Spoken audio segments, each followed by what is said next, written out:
Pergi ke kali menahan lokah. Lokah ditahan syarat umpanya. Janganlah kita berserakah. Marilah ikuti pidatonya.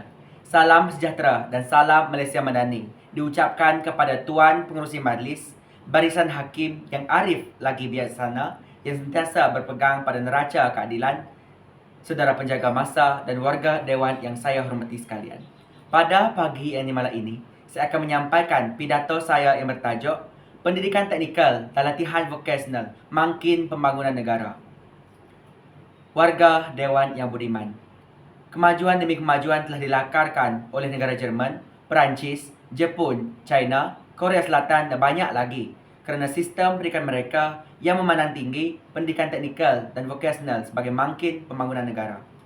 Oleh yang demikian, negara kita pada masa ini telah mengorak langkah yang sama untuk memajukan TVET di samping menguar-uarkan kepentingan dan masa depan TVET kepada masyarakat dengan harapan agar ibu bapa menggalakkan anak-anak mereka mengikuti pengajian dalam bidang ini. Hadirin dan hadirat sekalian, hujah pertama saya berpasakkan pendidikan teknikal dan latihan vokasional makin kepada pelajar yang kurang cemerlang agar bersama-sama menggalas tanggungjawab dalam usaha memacu pembangunan negara. Umum mengetahui bahawa 8.4% bersamaan 70,455 pelajar tidak layak mendapat sijil SPM pada peperiksaan SPM tahun lalu. Tidakkah angka ini menggerunkan? Kemanakah hala tuju mereka sekiranya sistem pendidikan kita hanya bersandarkan pencapaian akademik yang cemerlang semata-mata? Sesiapa sahaja tidak dapat menafikan bahawa dalam usaha untuk mendapatkan pekerjaan profesional seperti doktor perubatan, jurutera, akauntan, menuntut seseorang pelajar untuk mendapatkan keputusan yang cemerlang dalam bidang akademik. Sementara itu, janganlah kita lupa bahawa terdapat anak-anak yang tidak mampu untuk mendapatkan keputusan yang cemerlang dalam akademik. Golongan ini lebih meminati pekerjaan yang berkaitan dengan teknikal dan vokasional, misalnya dalam kulineri. Pelajar ini sudah semestinya berpeluang untuk mempelajari cara untuk menjadi seorang chef secara praktikal. Peluang dan ruang ini secara tidak langsung memberikan gambaran kepada mereka tentang corak pekerjaan pada masa akan datang. Tidak heranlah, individu berkenaan akan menjadi chef yang tersohor kelak. Tambahan pula, sektor perkilangan, pembuatan, pemprosesan dan industri-industri sekunder yang lain berebut-rebut menawarkan peluang pekerjaan kepada mereka yang menamatkan pengajian dalam TVET.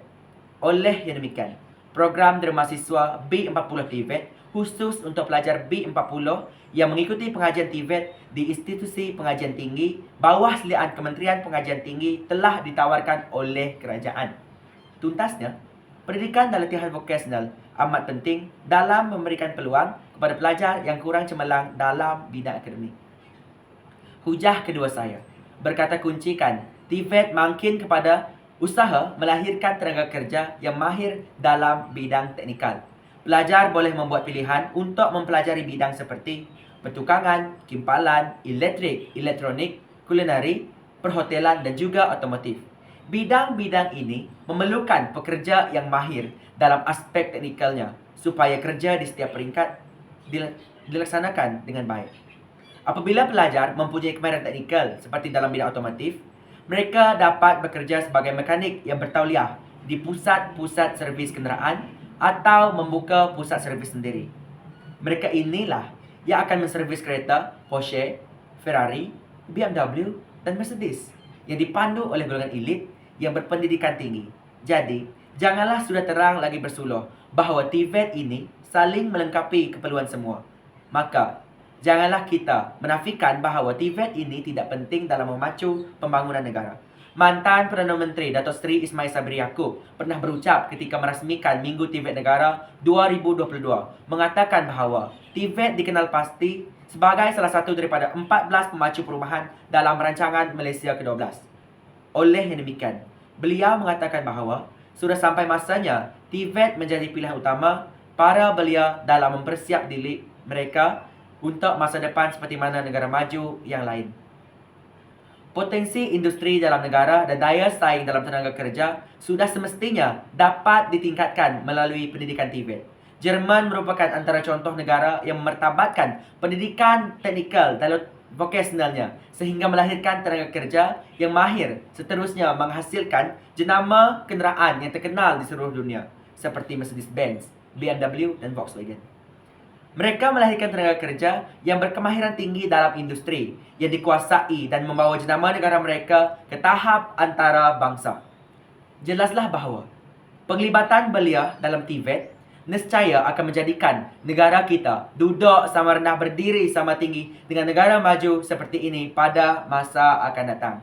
Warga Dewan yang saya hormati sekalian, hujah ketiga saya bertunjangkan pendidikan teknikal dan latihan vokasional ini makin alternatif kepada pendidikan tertiari yang kurang stabil dan tidak meyakinkan dalam mendepani keadaan gelombang ekonomi dunia semasa yang begitu rencang.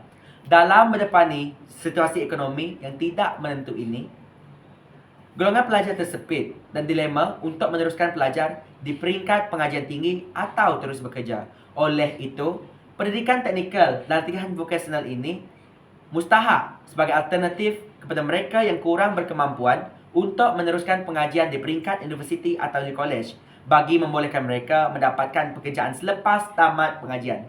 Izharnya, pendidikan TVET ini berupaya menyediakan landasan kepada mereka untuk meneruskan pengajian ke peringkat yang lebih tinggi, kendati pun mereka terpaksa melalui tempoh yang lebih lama.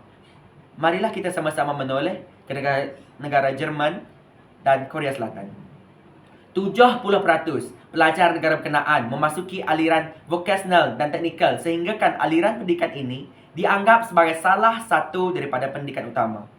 Oleh hal demikian, Perdana Menteri kita juga ingin melihat sekurang-kurangnya 55% lepasan sijil pelajar Malaysia SPM melanjutkan pengajian dalam program TVET menjelang 2025 seperti yang ditetapkan dalam rancangan Malaysia ke-12.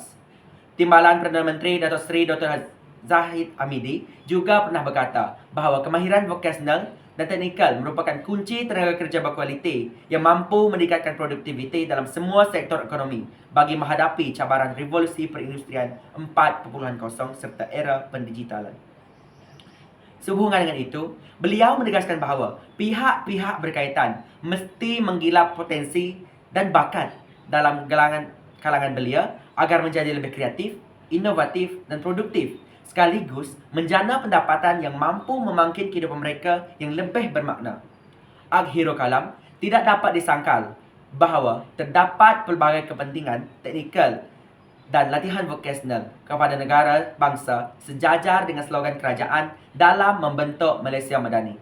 Oleh hal demikian, kita sebajarnya memperkasakan TVET yang seiring dengan kehendak industri masa ini dan masa hadapan menuntut keperluan melahirkan tenaga kerja yang berkemahiran tinggi dalam bidang teknikal. Sekian, terima kasih.